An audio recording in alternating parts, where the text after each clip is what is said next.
So Konrad, this finally came together, this story that we've been thinking about doing for a long time. What was the catalyst? Why did you start thinking about real estate and diamonds? Obviously, two commodities that are essential to the New York City business economy. But how did that come together? How did you think of connecting the two? Yeah, so I got the story, the idea for the story about a year ago, and I don't even remember which story it was that started this, but I just saw a news story about a developer who did some sort of deal in New York City real estate who had a background in the jewelry, the diamond business. And as I read this, I sort of realized that there's actually a lot of people in the business who have that kind of background. Gary Barnett being the most famous one, there's Yitzhak Tshuva, there's Asher Zamir, there's all sorts of other people that we write about in the story. And so my thought was basically just, hey, maybe there's a story here. Maybe there's a reason why there's so many people from the diamond business who end up in the real estate business. Like, why is that? Are these industries similar? Are there any other connections that might be worth investigating? And so that just was the very basic premise that we started out with. And the journey took us from, it went to places I don't think we've ever been in our reporting before, but we went to a mine in Angola, we went to civil war in Sierra Leone, then we went into Antwerp, Moscow, London, and then to New York. Yeah, so I didn't actually go to any of those places, unfortunately, but the reporting took us there. But how did that, who was the arc? So Yitzhak Tshuva is one of the people we talk about. Fascinating guy, big developer about a decade and a half ago. He had a very interesting trajectory into the market, right? Yeah, so Yitzhak Tessler's life sort of shows this whole history of how the real estate and the diamond businesses became so entangled. He grew up in Israel. His father died when he was really young, so he had to help support his family, got a job in a diamond cutting factory, and then he just sort of very slowly worked his way up, moved to South Africa, launched his own factory, and started buying diamonds in Angola. He partnered with Lev Levayev, whom we all know from the real estate business, the Israeli diamond mogul, on a factory in Moscow. And he was sort of at the center of all the big turning points in the diamond business. And then in the 1990s, when the business got a little bit more difficult for a bunch of reasons, he decided to become an investor in New York real estate. And he started doing condo developments, condo conversions, and now he's a pretty well-known New York developer. And so this whole life story of his just sort of shows how a lot of people like him switched from diamonds to real estate. So in the course of your reporting, you found some really interesting connections between the diamond business and the real estate business, right? Some of those connections, pretty straightforward. Did this, got some cash, got into the business. Some were a little bit more controversial, very much in the news.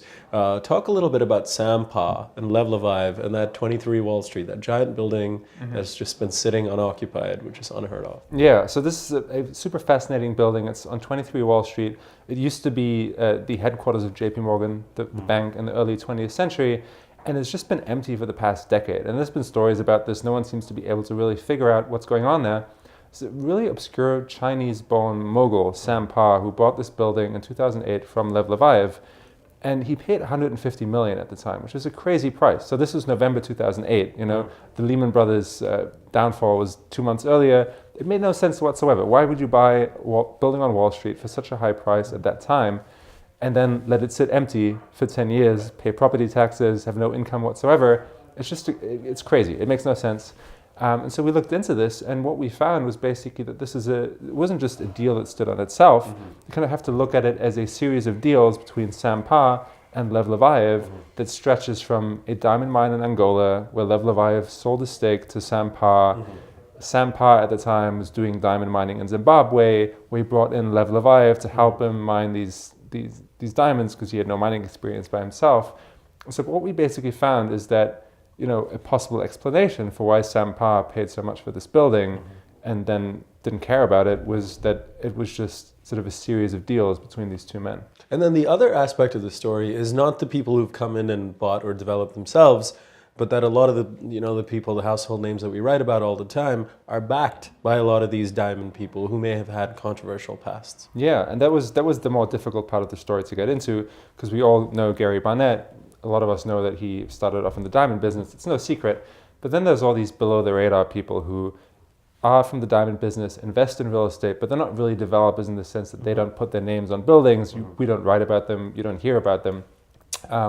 One very interesting person is Benny Steinmetz, who is one of the richest people in Israel. He is a very wealthy diamond trader. He's also a controversial figure because he's involved in this potential multi-billion-dollar corruption scandal in Guinea and West Africa.